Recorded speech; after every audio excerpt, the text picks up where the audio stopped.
Bonsoir à tous et bienvenue à cette nouvelle édition d'Information dont voici le sommaire. Offrir des cadeaux surtout aux enfants est une tradition au Bénin pour la célébration de la fête de Noël. Mais au marché, les vendeuses se plaignent de la mévente et de la rareté des clients. Daniel Sosa a fait le constat. Le programme des Nations Unies pour le développement PNUD a lancé récemment son projet sur le développement humain au Bénin. Dans ce document, l'institution onusienne a rendu public le classement des différents pays selon leur niveau de développement humain. La leucémie est un cancer qui touche les cellules sanguines. La forme la plus dangereuse est la leucémie aiguë. Elle tue plus les enfants au Bénin. Comment se font le diagnostic et le traitement? Un spécialiste nous en parle.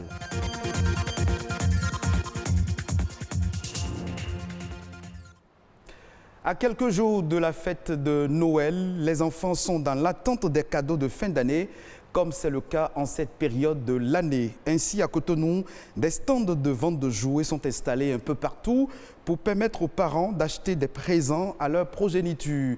Ambiance sur les lieux de vente des jouets à quelques jours de la fête de Noël avec Daniel Josué Sosa. C'est devenu presque un réflexe à chaque période de fête. Offrir des jouets comme cadeau aux enfants. La difficulté parfois, c'est faire le bon choix. De nombreux parents visitent les stands de vente de jouets avec des critères bien définis. Objectif, donner aux enfants des cadeaux éducatifs. Le choix des cadeaux est fonction de l'âge de l'enfant, de son sexe. Quand je prends un jouet à mon enfant, je suis dans l'optique que cela l'amène à mieux réfléchir, à renfermer son intelligence. J'ai fait déjà quelques choix. J'ai pris du Scrabble pour ma fille et une tablette. Voilà. Je n'ai pas pris les jouets à connotation violente, les fusils et tout. Je ne suis pas très intéressé par ce genre de jouets parce que pour moi, ça n'apporte rien d'instructif à l'enfant. J'ai choisi 2 cadeaux, j'ai 2 enfants. Il a un ordinateur, donc il peut calculer, s'entraîner sur qu'on commence, saisir des mots.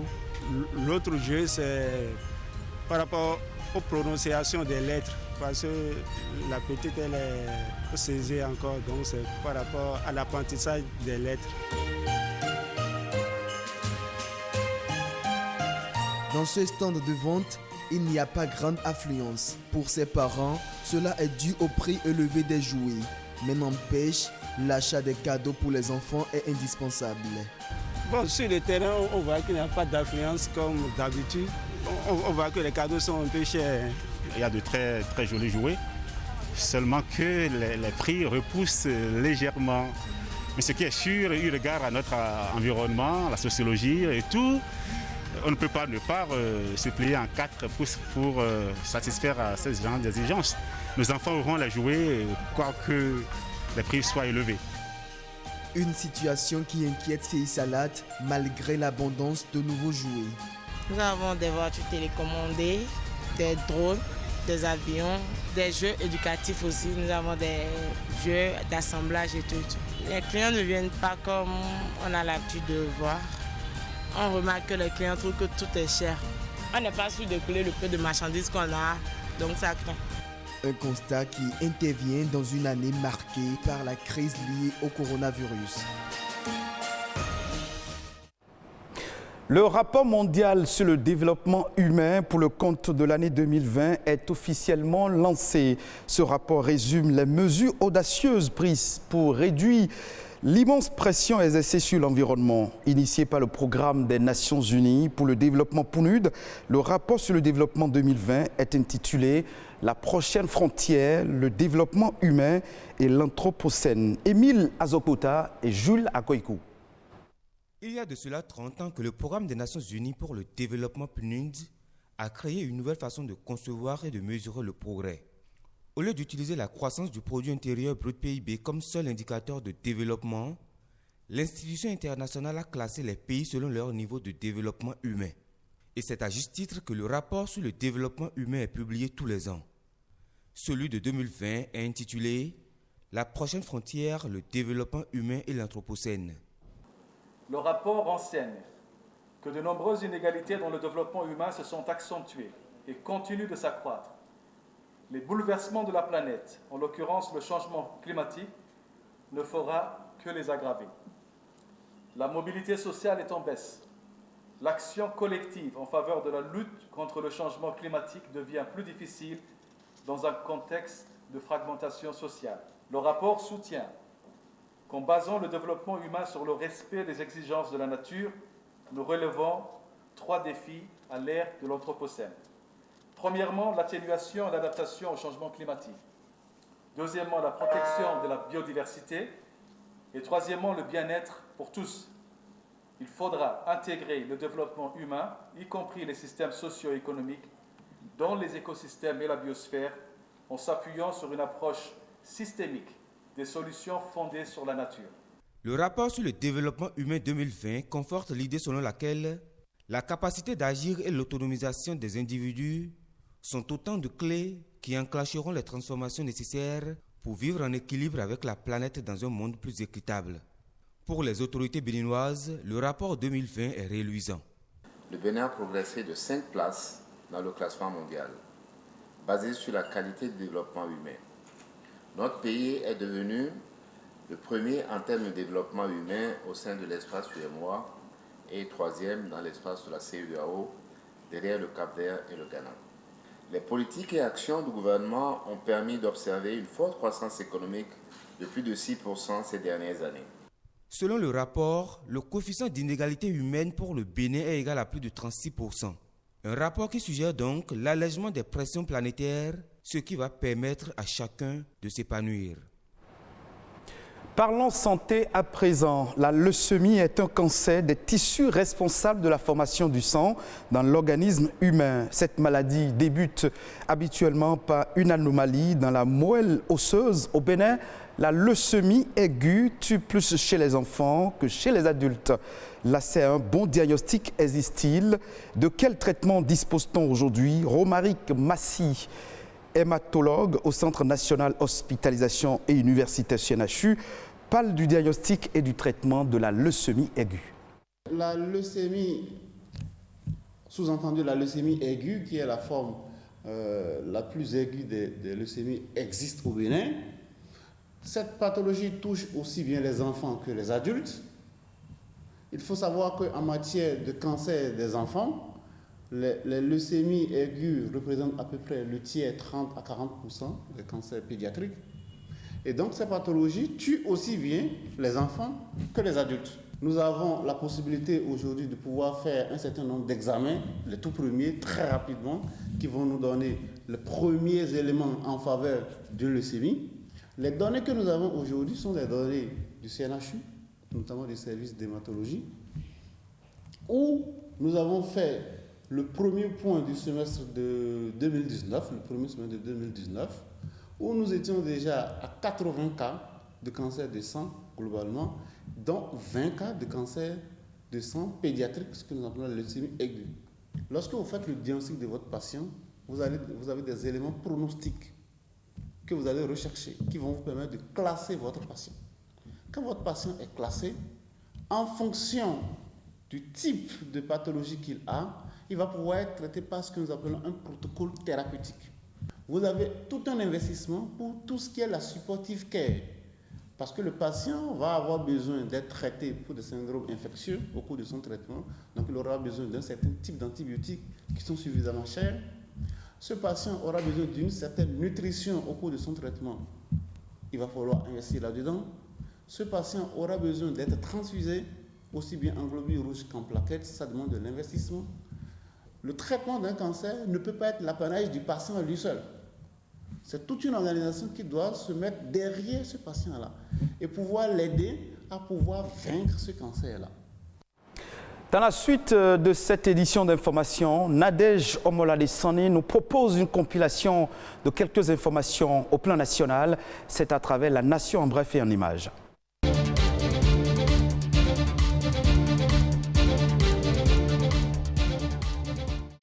3 grands chantiers de construction de pistes d'ouvrage, dont les collines et la Tonga, ont été récemment lancés par le ministre des Infrastructures et des Transports, Hervé Heromé. La mise en œuvre de ce projet correspond à la stratégie d'aménagement du territoire définie dans le programme d'action du gouvernement pour le maintien et la modernisation du réseau routier. La réalisation de ces travaux va rapprocher la population des localités concernées, mais aussi faciliter les tracasseries administratives, économiques et sociales et désenclaver les zones de production agricole. 3 petites et moyennes entreprises du Bénin vont recevoir un accompagnement de 6 millions de francs CFA après leur participation à la première édition de l'initiative Tremplin Startup UEMOA. C'est un projet qui vise à encourager l'innovation en entreprise à travers l'accompagnement de start-up innovantes. Au total, 5 prix d'excellence ont été mis en jeu pour les meilleurs projets du classement de la sélection régionale. 3 prix d'encouragement vont être décernés dans chaque pays membre de l'Union et des primes sont prévues aux structures de promotion accompagnant les start-up. 25 éléphants et 14 antilopes des parcs de la Pindiari et W sont désormais sous surveillance. Des colliers satellitaires ont été posés pour mieux les protéger. Selon le ministre du Cadre de vie et du Développement durable, José Tonato, le gouvernement a pris des mesures décisives et des outils plus innovants en matière de conservation de la biodiversité pour assurer la gestion efficace de nos parcs en améliorant leurs ressources pour le développement de l'écotourisme et l'accroissement des moyens de subsistance des communautés locales.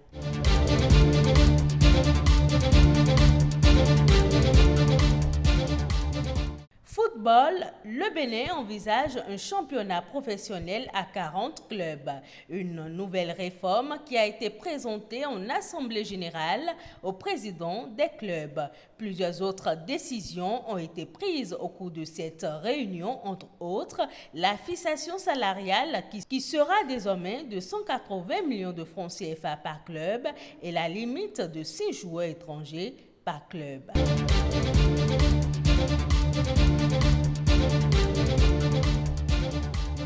Direction le Maroc maintenant. Le royaume chérifin, vous le savez, a été très affecté par la pandémie liée à la Covid-19.